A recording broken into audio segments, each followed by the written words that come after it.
Another volatile and disastrous day in the markets, at least as of this recording right now. Who knows if Donald Trump's going to make another post saying buy, buy, buy to potentially manipulate the markets again. But this is where we're at right now. Our economy looks like a freaking Trump meme coin right now.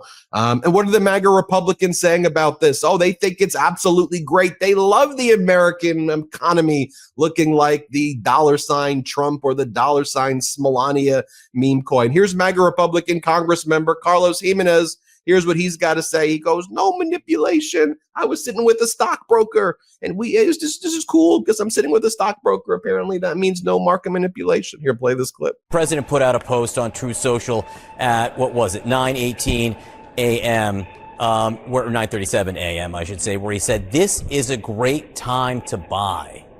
And then, of course, after 1 p.m., he announced the pause or the blinking on some of the tariffs there. Do you have any questions about the timing there? Was he telling people, was he tipping people off?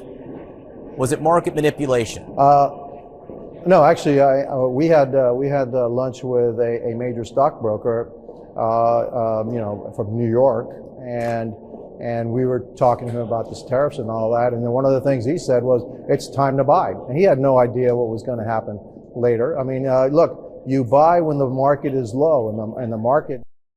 I guess that solves the issue. You're literally Congress. You're supposed to do oversight. No. I don't know. Maybe you want to look at the markets and see the unusual trading activity right before Donald Trump even made that post, and then right after. And then Donald Trump had billionaires in the Oval Office, and they were all bragging about how rich they were getting, and everyone's got billions of dollars. I think we have the video of Trump literally with people in the Oval Office saying everyone's getting rich. You were 2.5. You made 900 million. Here, play this clip. And he made $2.5 billion today, and he made 900 million. That's not bad. One more clip I'll share with you. MAGA Republican Congress member Burgess Owen saying, this is amazing. We've got the greatest entrepreneur as the captain of America. Here, play this clip. Well, I'll say this. I think America needs to recognize we're in a remarkable moment. We have an absolute genius of an entrepreneur, number one, and one that loves our country and making sure that we're going to be, at the end of the day, in a much better position. So I'm excited about seeing what's happening, and I love also that he's showing what it is to reward good behavior, which all those countries decide they want to at least have a conversation. That's good behavior. Those who decide to retaliate on us, then they're cut out of this whole process. So I'm excited about what's happening right now, and then just. I'm excited about what's happening now. Remarkable times. Let's bring in Democratic Congress member from Texas, Greg Casar, Congress member. Remarkable times we're living in, huh?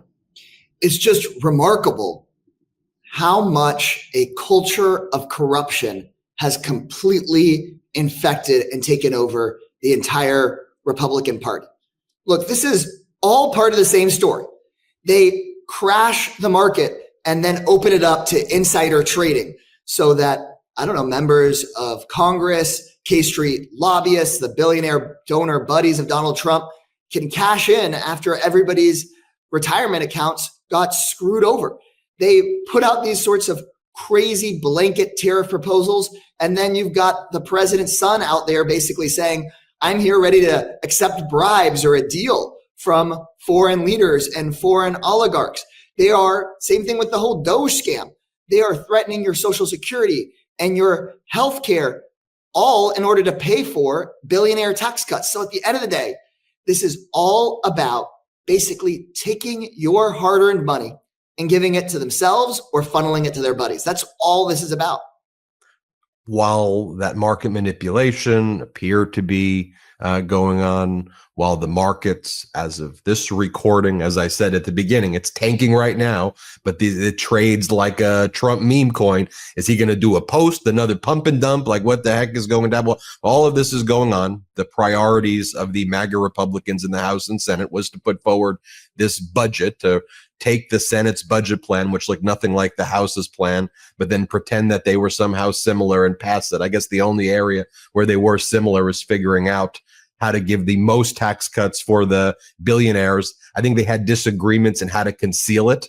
Like the formula from the Senate looked different than the formula for concealment of the House. But talk to us about what this is and what's going on.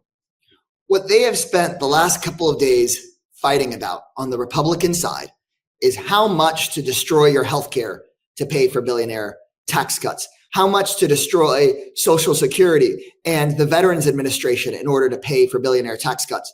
Their one area of agreement, like you mentioned, is to give billionaires and the biggest corporations a tax cut. So the summary of the Trump administration so far is that they are jacking up your prices at the grocery store. They're jacking up the prices of cars, jacking up prices across the board in order to pay for billionaire tax cuts. They are stripping your services in order to pay for billionaire tax cuts. And they want as many of your taxpayer dollars to go to billionaire tax cuts. And then they throw in a little bit of variety with things like the bill they packaged in with the budget yesterday to say, oh, and we want your overdraft fees to go up if you just happen to go up, pay a few dollars too much for something at the bank. We want the banks to take more of your money. So they throw in a few other ways to make things cost more. But at the end of the day, they believe that you pay taxes in order to make them and their friends rich. And they believe you need to work longer hours for less pay to make them and their friends rich. And maybe they could do a little bit of insider stock trading on the side. Look, at the end of the day, I think this is an opening and an opportunity in the darkest hour for Democrats to again become the party of the everyday working person, to put at the top of our agenda getting big money out of politics, getting billionaires out of running our government, banning congressional stock trading, and say, look, we've got to get rid of this unholy alliance between corrupt government and corporate greed. Break that tie for good. And I think that is what can rebuild the Democratic Party at this moment and sweep us into office in the upcoming elections. You're one of the people leading the campaign to make sure Elon Musk is done on May 30th. You posted, by law, Elon Musk must be removed by May 30th. Tonight, House Democrats sent Trump a clear message. The clock is ticking. The law is clear. The people are watching. Fire Elon Musk. Tell us about that deadline and what you're doing to try to get that done. I heard Doge was at FDIC, Federal Deposit Insurance Corporation today, where people depend on that, especially in times of this market manipulation. The biggest news that people at home need to know that maybe they haven't heard is that under the law, Donald Trump must fire Elon Musk within the next 50 days. There is this part of the law called special government employee status. And Musk has been exploiting that loophole in the law in order to continue to funnel $8 million a day in federal government contracts to himself and to his companies while screwing everybody over. Well, the clock is ticking. And I just wrote a letter alongside over 75 other Democrats, making it clear to Donald Trump that his days are just running out as a federal government employee. The gravy train is coming to a stop. And over the next 50 days, we need the entire country to make some noise and say that in 50 days, Donald Trump has to fire Elon Musk. Otherwise, he's breaking another anti-corruption law, and we just can't stand for it. I know you've been speaking in red districts, purple districts, where MAGA Republican Congress members have been too cowardly to hold town halls. You were on the tour with Bernie and AOC. Talk to us a little bit about what you've been seeing, what you've been hearing. You were at the big hands-off protests. I saw your speeches. You're there as well. You feeling a vibe shift even from when you and I spoke 2 weeks ago? The pushback against what the Trump-Musk administration is doing, it's here. There was a little while right after Trump's election where we said we didn't know if that movement would come. Well, that movement is here. And it wants a Democratic Party that is going to stand for working people no matter what. Period. Stop. End of the day, we've got to take this moment to be the pro-working people, anti-billionaire party. And that is what I'm hearing all across the country. This message that I'm having here on MeidasTouch is the exact same message I used on Fox News Live the other weekend. The exact same message I used on Univision in Spanish the next day. The exact same message that I bring into Democratic districts, Republican districts, and purple districts. It's the kind of message that makes sense to the vast majority of the American people, which is you should work hard to be able to pay for the everyday things in your life, save a little bit of money, and make sure that your kids can have a better life than you've got and be able to have a comfortable retirement. You shouldn't have to work and pay taxes in order to have a billionaire buy puppet politicians and make himself rich. That's wrong. And the core Democratic message, I think that brings so many of us together and brings back those voters that we lost to Donald Trump. Did they invite you back on Fox? I did a whole segment. You may have seen it where I showcased, you were on Fox, so you didn't need to watch my segment watching yourself on Fox, but I did a whole segment of you on Fox. Did they invite you back after that? I have told them I'm open and ready to come on any given day. So I'm waiting for the invitation back. But in the meantime, I'm actually going to a Republican district that we just lost in Colorado.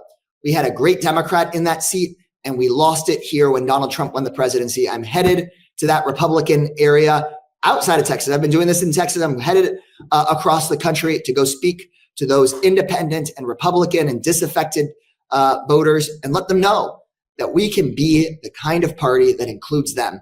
Because I believe that we may disagree on this social issue or that one, but at the end of the day, we should all be able to agree that the richest man on earth should not be coming after veterans, should not be coming after Social Security, should not be coming after your health care just to make himself more rich. So I appreciate you having me on, and we're going to keep up the message. Democratic Congressman Greg Casar, thanks for being on. Thank you. Hit subscribe. Let's get to 5 million subscribers. Love this video? Continue the conversation by following us on Instagram @MeidasTouch and help us blow past 1 million followers.